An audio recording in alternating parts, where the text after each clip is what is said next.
The Match Ball. Hello there and welcome to the show. We are streaming live on YouTube exclusively for our TSB Plus members. You can grab the show later and listen in your podcast app as well. Levi Solicitors bring you the Match Ball. They do. Great bunch of lads. Which is more than can be said for Frank Lampard. Just buying yourself time now, aren't you? Yep. Once again, don't have the sheet open in front of me. You can get all your wills, your probate, your conveyancing, your dispute resolutions, Disputes. Your commercials, your properties, Yep. Your personals, Yep. Vehicle disputes. Right. Good one. Yeah.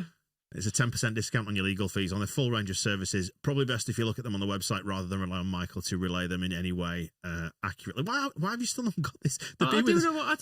They've been with us now. But... Do you know, it's nearly 10 years now that they've been sponsoring us, and you still, genuine, this is not an act. LeviSolicitors.co.uk. Goes to show while it's working. LeviSolicitors.co.uk/the square ball. Full details and terms on the website. It's Dan, it's Michael, and it's Rob, and it's Leeds with a 2-0 victory in the bank against Frank Lampard's Coventry City. May I take the lead on this and just say, before we get into the hundreds of missed chances, a word first for Illan Meslier for 2 match-winning saves. Strange for such an utterly dominant, comprehensive victory that our goalkeeper might be the man of the match. Yeah. But good one. That first save in particular was absolutely amazing. Yeah, I fully thought that was in. Yeah. I was just waiting for it. And I know we were so dominant, you think, well, we'd get over that. But they change games, don't they? Ones like that sometimes. And if momentum shifts and we start panicking, but it was brilliant. The one at the end again was another really good save. It was the 90. It was into the injury time, or certainly around the 90th minute, wasn't it? Would you have enjoyed the moments that followed had that gone in? No. I I didn't enjoy it, weirdly, for a game in which we had a chance roughly every 30 seconds. I sort of. You described it as you were having your own private hell. It was about 60 to 65 minutes. I found my own little private hell. It was weird, wasn't it? It's just kind of, because it's 2, it's never quite, because if they'd have pulled one back, you know what that last 20 minutes would have been like. Just the fact we kept going through on goal, we'd all stand up and go, "Go on, it's this time! Oh no!" Yeah. What are you doing, you idiots? And even to mess it up at the end there somehow. Don't really know how. Don't know if the ref bottled it or the liner was just being weird. But Firpo was fuming with Nonto when he thought he'd nicked his goal anyway. Turned out he just nicked the team's goal, perhaps. Firpo can never be happy, can he? No, I thought he was going to storm down the tunnel at full time. He looked like he had a little laugh with Farker after the whistle. Fair enough. Thing is, now it's all done, we can laugh about the disallowed goal, the nailed-on penalty we should have had, the half a dozen absolute sitters that we missed, because it was fine, and we've got 3 points, and, the goal difference is already good enough. I need to draw your attention to Idle Matt's comment here on the stream. Good choice from Farker to rest Meslier these last few games. Meslier has come back in and looked top draw, which I like. Yeah, he's had nothing to do, has he? But you have to say, having had some bloody easy games recently that have been completely one-sided, to pull those saves out of the bag, it's not easy to maintain your concentration. He's obviously got his shortcomings, and we were all furious at him for his mistakes, but I think he really redeemed himself tonight. But yes. And actually, he was generally, he did fairly well with a couple of crosses as well. He got decent contact on some of them, which was good, because sometimes on corners you're a bit concerned at what he's up to. But yeah, he was good on everything. Johnny Cooper has just tweeted a stat about we're on our longest run of clean sheets since the 80s or something, the early 80s. And I know he's not had much to do in some of those games, but even the Cardiff game, he made a really good save, and he's made 2 tonight. So well done, Illan. Yeah, Lucas is saying here on the stream, should have been 7 again, or am I just being greedy? No, not at all. It should have been. The number of chances was absolutely phenomenal. I joked to a friend today saying anything less than 8-0 and I'm going to be fuming, and it's sort of come to pass. Yeah. It's a bit frustrating we've not, because it just looks like a fairly regulation win, does that, doesn't it? But it's a bit of a shame we haven't absolutely just humiliated Frank. Yeah, pull the stats up. Just there from FOTMob, and we absolutely destroyed them. I mean, they don't really do justice either, because no, it's only an expected goal when you get a shot off, and the amount of times we got in behind him and the cross was poor, or rather than cross it, we shot from a bad angle where actually it should have been a tap in for someone. If you there was a couple where I think Dan James had a couple, Solomon certainly had one. Pirro could have given James a tap in, couldn't he? In the first half. People kept shooting when actually the ball across was was easier. Maybe got a little bit greedy. Stats wise, expected goals, I think that this doesn't do it justice. You're right, 2.7 to 0.59. But then total shots, 20. Shots on target, 8. Big chances, 6. Big chances missed, 4. That's probably the tail of the tape. Yeah. And weirdly, one of the goals was just from it was a brilliant run from Bogle. We shouldn't take anything away from it, but it was essentially because the keeper just dropped the ball to him before turning into, a world beater second half. I mean, I said the other week that the more I see of other championship goalkeepers, the better I feel about Illan Meslier. And it was like that again tonight. I mean, Meslier, obviously 2 great saves, but even without them, you look at Coventry's keeper and go, Jesus Christ, mate, what are you doing? Albeit I did enjoy Bogle turning into Maradona briefly. It was excellent. He was brilliant again tonight, was Bogle, I thought. Yeah. Just relentless, isn't it, down that side? I mean, let's talk about his goal. I know we're talking about him out of order there, but when he went full Maradona, brilliant. He beat 3 men in the build-up, but it looked like at least 6. And then just as you thought it was over, there it was, dropped back at his feet. Mate. Yeah. And actually, he did quite well after that, because he could have easily had a swing at it as soon as it came back to him, and it probably would have been blocked, but he took it a bit wide, didn't he, of the keeper and put it in. Marabogle has been described as by Lee in the comments. Does it work? Yeah, works for me. Yeah, we'll make it work. You need to remind me of the goals, because we've missed that many chances. I've sort of forgotten. What was the first one? It was a goal kick. Gruev kind of wins it off from Sims. It spins out to Solomon, puts it straight through to Pirro, and good finish. Their defence is just completely static, and he puts it across the keeper. 16 minutes, that one. I wrote down at 24 minutes, because I thought I'm going to break this down into sort of quarters, half of a half and all that. And at the halfway mark in the first half, in total control, didn't bother trying it again, because, I did sort of half-time 2-0, easy so far, but then it was just a case of how many is it going to be in the second half. Although, like I say, because it was 2-0, they just had a little bit of a sniff, just enough to make you think it's not quite comfortable yet, but had that 3rd, 4th, 5th, 6th, 7th, whatever come, then obviously you would have been a lot more comfortable. But yeah, it was 26 minutes, Bogle's goal, to make it 2-0. 36 minutes is when I noted that Coventry were trying to pass it out from the back, and again, I suppose that and the high line that they were playing played right into our hands. It's easy to bash Frank Lampard, but what the fuck? So let's do it. But what the fuck had he done there, setting that team up? It's like he watched Cardiff last week and went, "I'm going to be even more extreme than that." It really reminded me of the Swansea games we've had recently, where half the time you're just going, "Where are their defence?" It also reminded me a lot of Leeds under Jesse Marsh. Where you know how we used to watch Leeds then, and seemingly nothing would be happening, but then the opposition team would have a chance. You could kind of go, well, how's that happened? That was Coventry tonight. Yeah, and we noticed it during the game as well, didn't we? There were bits where their pressing was for 3 players to run at one man, who then just passes to the side of them. Fantastic. And then it completely cuts half their team out. We beat that press so easily, didn't we? But it was 3 players just running at Ethan Ampadu, and he had loads of time and was like, are you sure? Yeah. Like, I can just pass there or there. Sound. Yeah, their midfield shape was weird as well. I don't feel like they won any second balls in midfield. Like every time it dropped someone in midfield, it was just Tanaka, pretty well Gruev. We just always seemed to always be in the right place. It felt like their midfield was sort of stretched really weirdly. They weren't. None of them were actually still close enough to each other that someone could pick up the second ball. Tanaka was ace though.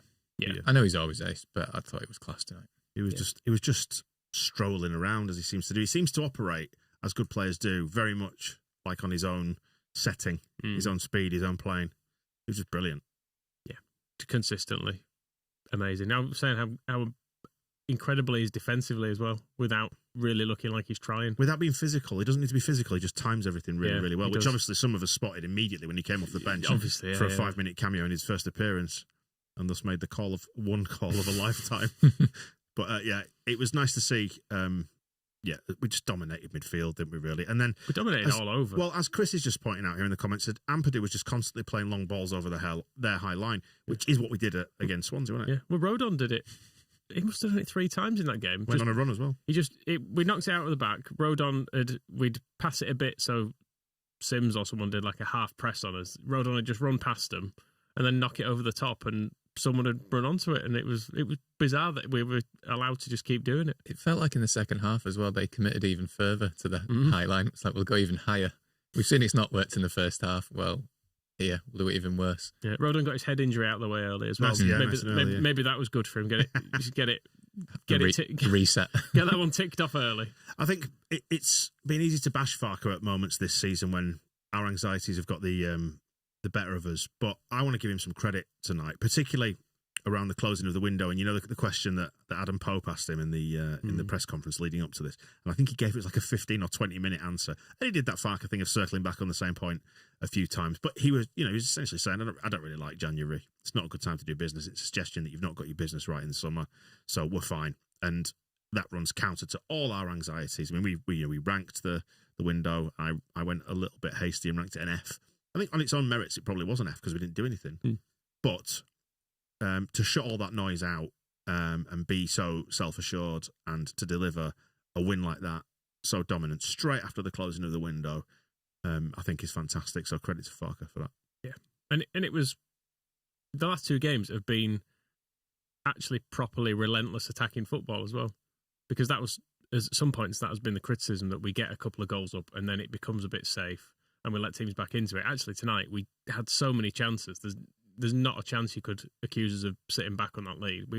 We did try and consistently and in ever more creative ways fail to score goals when you were like, it's like the one when, because it felt like for ages we went through a spell of we'd keep carving them open, but it was just the final pass was wrong. It'd be a bit behind, or Aronson miscontrolled one, or we'd shoot when the cross was a better pass. And then there was the one where Solomon put Pirro through, and finally it's the right pass. He's gone to the right player in the middle, our best finisher.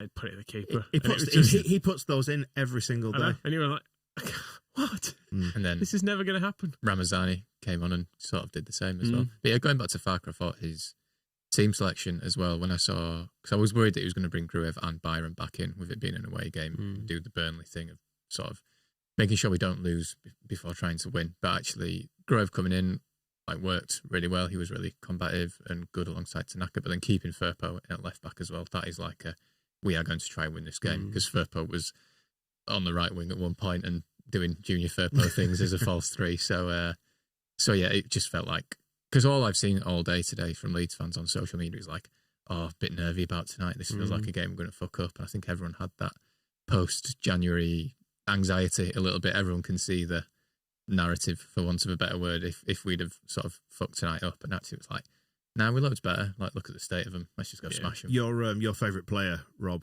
Brendy, had one of those nights with just being a little bit wasteful, making bad decisions. It didn't matter in the end. It wasn't just him tonight, to be fair. No, not in the slightest. But I was going to say, actually, the reason I mentioned Brendan was, did you see his comments? Did you hear his comments? I'll read them. After the Cardiff game, when he described it feels like they're sort of in flow state at the minute, that everything's just flowing, and it feels like we've hit that part of the season. We did this around this time last year where we went on that massive run, and it seems to be happening again. Fingers and toes crossed, all that, where it's clicked and they are just kind of it's coming automatically now. I feel like the last two games have actually been better than probably any two consecutive games last season, because that big winning streak, maybe I'm misremembering this and it's unfair, probably am. I seem to remember it being a little bit run-of-the-mill in some respects. It was a bit like, okay, we'll go somewhere, we'll grind it out, and it was maybe a bit pedestrian at times. Certainly good enough, and we deserved to win those games, but it maybe felt a little bit boring at points. Well, I'll run you through them. We beat Cardiff at home 3-0 New Year's Day. Birmingham, beg your pardon. Then we went to Cardiff and beat them 3-0. Beat Preston 2-1. Beat Norwich 1-0. Beat Bristol City 1-0. That was the little spell where I think it felt a bit workmanlike. Rotherham 3-0. Went to Swansea at 4-0, and that was funny because it was a bit like that with the high line. Plymouth 2-0, but again that felt quite workmanlike because we didn't fully hammer them. But then it was Leicester 3-1 at the end of that little run, and then drew at Huddersfield, beat Stoke 1-0, beat Sheffield Wednesday 2-0, beat Millwall 2-0. Again, that felt a bit workmanlike. And I've held a grudge from that draw at Huddersfield to this very night when every time Bradoni came on the pitch on the screen, I was furious about it. But that streak, and then we beat Hull at home 1st of April. So it was a 3-month spell where we only dropped 4 points between January and April 1st, and then it was the game at Coventry last year, which is the one that kicked off the bad streak at the end of the season where we only got 1 win in 6. But tonight felt vastly different from that, I thought. I think that's maybe why there were so many nerves around tonight's game, because we remember it as a game last year where we sort of slipped up a bit and maybe they had our number to an extent. But the thing is, I remember last year they seemed to out-battle us a bit, and we struggled to deal with Sims last year, but actually he's just a big oaf. tonight. Like stuff was just bouncing off him all over the place. That first goal, we just can't trap it. But then the rest of the night, he was just sort of bumping into Junior Firpo, it seemed. You could just see Firpo like pointing at the ref, being like, "Can you not see he's pushing me over all the time?" He's just a relentless like wrecking ball of a man, and he just charges around the pitch, just knocking people over. Yeah. And if you can kind of deal with that element of his game, he's just not particularly good. One thing about Brendy is the potential penalty. I think it was a penalty. It looked stonewall. Didn't look really like a hard, violent tackle or a bad foul, but a foul nonetheless. When you look at the one that James got against Cardiff, for example, it looked more like a penalty than the James one. Yeah, it just looked so blatant. He's completely on the wrong side to even try and win that ball. Like he's runs directly for the back of him, doesn't he? Because he doesn't have time to get around the side. It's undoubtedly a penalty, I would say. Not that it was consequential because we had enough chances to render it inconsequential. And there were a lot. I suppose the thing to talk about now is the top of the table. It's getting to that part of the season. Because you've got a little graphic. Got the table. 66 points now from 31. We're north of that 2 points per game magic thing. And again, with every win in each of these difficult games, it makes it harder and harder to fuck up from here. Well, I was saying before this started, I was talking myself into the fact a draw would be okay.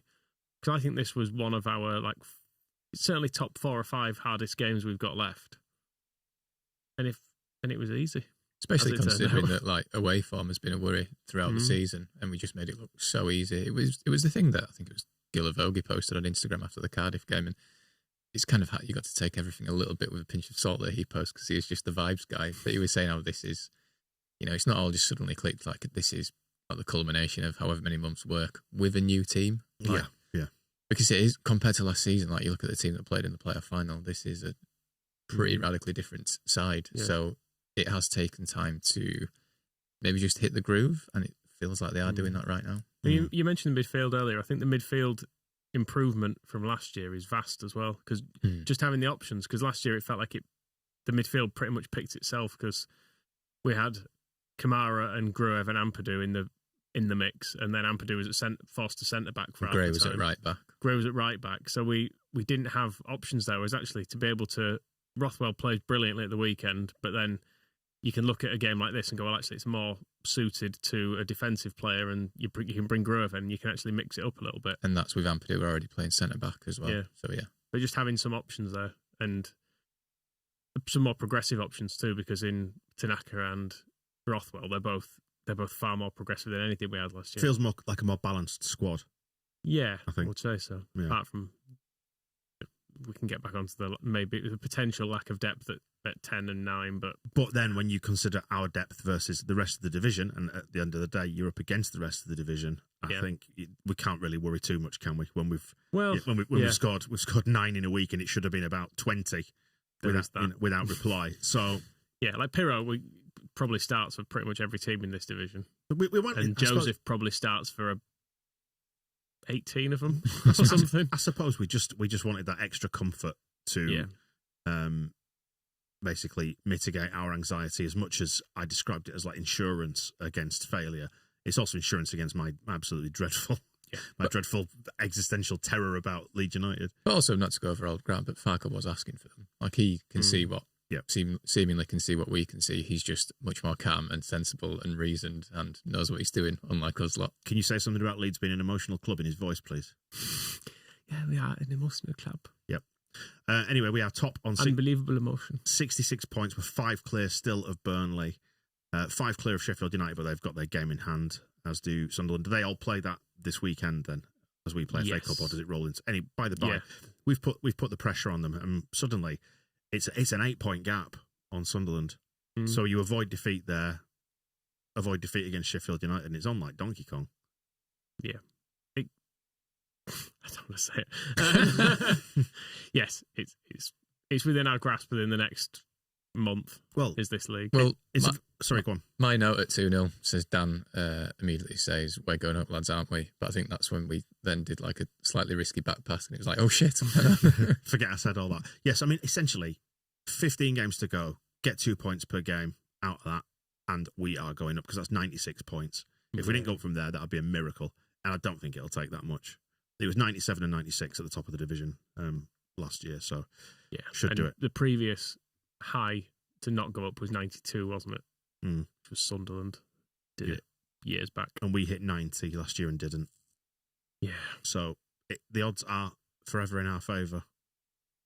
Okay. Finley's saying no reason to not hit 100 points playing like that. I mean, absolutely. If we can continue the run, we just don't want the run to end. Yeah. If you can put together a good run now, it'll actually be all right to fall apart a bit at the end. Don't give them no. That's the insurance we want. Yeah. It's true though. Yeah, if you build up a 9-point lead and you have a couple of dodgy ones, yeah, but that's what it's there for. You cannot tell me that if we lost a couple of games with a 9-point lead, Michael, that you would be in any way happy. Once we get a 9-point lead, I'm going to have about £15,000 on us not to go up. So I'm going to be a millionaire if we don't go up by a point. Such will be the odds. Gamble responsibly, kids. Yeah, but it's looking good. House of Stouts, and I think these are probably made up, but I'm going to read them anyway. Says Lampard's post-match comments, says both goals were sloppy, so I guess in Lampard ball, the sport he's inventing as he goes, they don't count. Players didn't do what he told them. I don't know if that's true, but that is what I think Lampard says. there's a bit of paraphrasing. It's what Lampard always says, though, isn't it? When he was asked, was it Everton, where he said, I just told them to not do that. Yeah. Just like not make mistakes. Mm. Nice one, Frank. Nice one. Did you tell him to defend on the halfway line? Mm. I think he did. For the entire game? I'm just actually going to pull that table back up again because people are pointing out that it's the points gaps down to much further down. For example, Blackburn in 5th. We're 21 points clear of them now. 21. Mm. We've got 15 games left, and Should make the playoffs. And that's a 7-game swing. Well, further than that, you've got Borough and West Brom on 44. We're 22 points clear of them.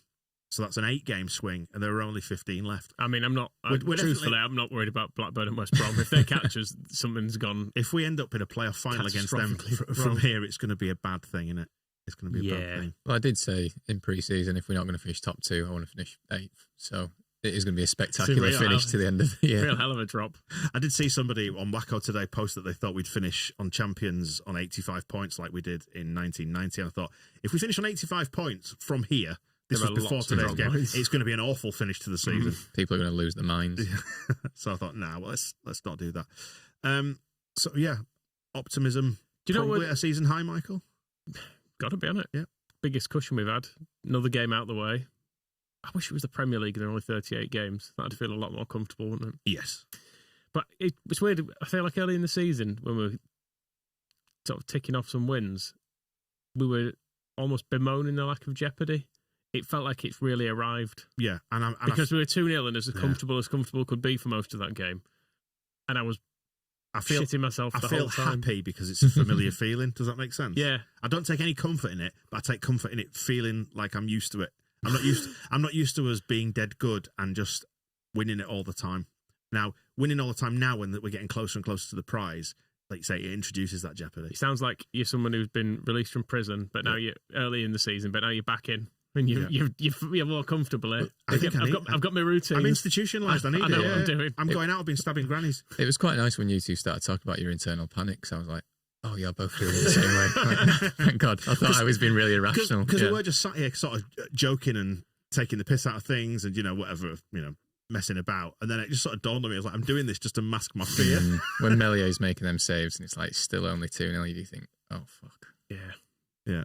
It can, because football, it can turn very, very quickly, can't it? And imagine if we not won that. It'd have been ludicrous, wouldn't it? I think we had, but did we have more chances than? I know the XG won't say it, but it felt like we had more chances than the Cardiff game. I thought we did. Yeah. We got through them just as easily. Yeah, and like you said, more just opportunities where just picking the wrong option or a bad touch or just fucking it up and finding different ways to fuck it up. Yeah, and Dan James has typically been brilliant this year. Well, the last 2 years, like the old criticisms about a lack of end product have been completely gone. But tonight he missed loads of chances, didn't he? He was shooting when he should have passed. The shots he had, like the one in the first half, actually, we didn't even touch on that when it was over to him he was kind of knocked into the channel to him on the right, and the keeper was out and tried to lob it over him, and he just mishit it and straight into the keeper's hands. On another day, James probably gets a hat-trick today. Yep. Because of he's generally been putting stuff away, hasn't he, recently? But it didn't quite work for him. Didn't quite work for Solomon, as it has been. Yeah, I thought Solomon though did a lot of good stuff. Like, Yeah, he did. just really quick feet, beating players really easily. Some really clever passing as well. I feel like a lot of Solomon's stuff recently has kind of just been getting in the good positions and finishing off chances. Whereas tonight it felt like he was doing a lot of the other stuff. He does. He seems to know probably better than anyone else when to release a ball to Solomon as well. Like his timing, like it was him for the Pirro goal, wasn't it? In fact, Yeah. It was basically one touch off the outside of his boot, where it would have been probably a more obvious thing to do is try and control it and work something. But he sees the opportunity there straight away and just knocks it. And the one Pirro lashed over when he probably should have squared it to James. I think that was Solomon with really good feet and a nicely timed pass as well. Well, he's not a useless Spurs Premier League bastard. Actually, turns out he just needed a bit of time. Yeah, he just wasn't fit. Farke's doing the presser. Baron Cross has been tweeting saying, "Great night, great night." Come on, Daniel. Oh, sorry, it's a great night. I noticed they had an Eccles in their team actually, right, for his coffee and cake. Great night. Oh, don't do my whole thing. Great night, important win, tough place. Impressed with our pressing, counter-pressing. 5th clean sheet in a row, wasteful with chances, need to be more efficient, clear penalty, crazy we don't get it. Last goal, not offside. He was obviously critical of the cutting edge in the one-on-one situations, didn't allow many chances. Those they had forced excellent saves from Iliam. We have to bury the game before that. Only thing I can criticise. We have a busy schedule. We need to rotate a little, a change in midfield. You have to adapt to your opponent's strengths. Coventry normally play 2 8s in midfield, and you have to defend channel runs from them. That's tactic talk, isn't it? Interesting. So I'll throw to you there, Michael. Yeah, I agree with all that. Yeah, it's good. I'm just reading about the disallowed goal. Just brush it off. Berron said it was already over the line, but Graham Smith said it was on the line. Right. So who knows? I believe the one that favours us best. Yeah, I think so too. Yeah. It was weird the way it was disallowed, though. Yeah. I have to say. Because Probably 1975, that was everyone celebrated for ages. Like then Bayern Munich going to the lineup. I assume Frank got his dad to have a word or something. Right. Should we pick a man of the match? I don't know. It'd be interesting to see what let's see what the algorithm gave it. Who the algorithm gave Let's it. give it Bogle. Melier. Melier, Bogle. Tanaka, I thought. Yeah. Tanaka. Everybody scored well with the exception of James. I think his chances missed. Rodon was very good. James was pushed a fraction under a 7, but everybody else is in the green. So you've got Bogle on. Did anyone play well for Coventry? Because I don't think they did. No. Good. Only their keeper got a 7.6, but I suppose because he was called into action. So and he was he did give us a goal. He was on a 4.2 or something at one point as well. Because I did look at that. After so you've got Bogle at 8.8, Solomon at 8.6, 8.3 for Gruev. Everybody else is in the 7s. Melier 8.4, so not far behind there, Melier. Because Richard Hart in the comment has suggested a fight between Cross and Smith to settle it. Right, it's an idea. It's the next live stream. Shirtless. Cross has got the reach. Yep, for definite. I fear for Graham. He's in a very different height category. Yeah. I think we could set that up. We could do. Facilitate that. Should we go Melier then? Yeah, he's had a tough time of it recently. I think so, yeah. I've never said anything bad about it. It's fine when Melier... It is fine to be annoyed at him. When Melier chucks stuff in his own, practically chucks stuff in his own net, then I think it's fine to say that's not great. Tonight he did the opposite. Yeah. We like him. He did the things that we want him to do. Yeah. But well done to Bogle as well for redeeming himself. Yep. After that shocker at the weekend. He was the only one who got below a 7, wasn't he? Against Cardiff. Pathetic. Right. Useless. But yeah, it was good. They're all good. Yeah. But actually, they weren't all good because I was frequently... I was going to say pull my hair out, that's stupid. You know what I mean? I was frequently... From where? Exasperated. Actually, let's do some hair chat.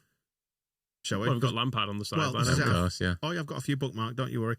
White Rose is saying, nice to give Fat Frankie a footballing lesson. His defence was as thin as his hairline. Lampard's ball spot now officially bigger than Michael's. That's Andrew saying that. That's big talk. That's quite a claim. Yeah. That is quite a claim. Yeah. He was good. But at least you've acknowledged yours and owned it. Yeah. Yeah. He definitely wasn't bothered at full time, though, was he, Lampard? No, not at all. Not thin skinned. Such a baby, isn't he? I can't wait for him to get sacked. And just, the thing is, he'll get another job. I'm just so gutted they've already played at Ellen Road.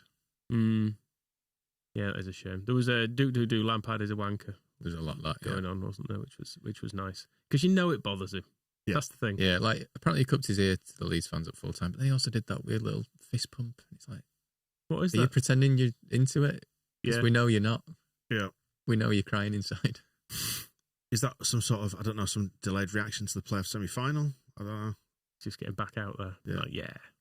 Still happened, that thing. That high point of my managerial career that was 5 years ago. Yeah.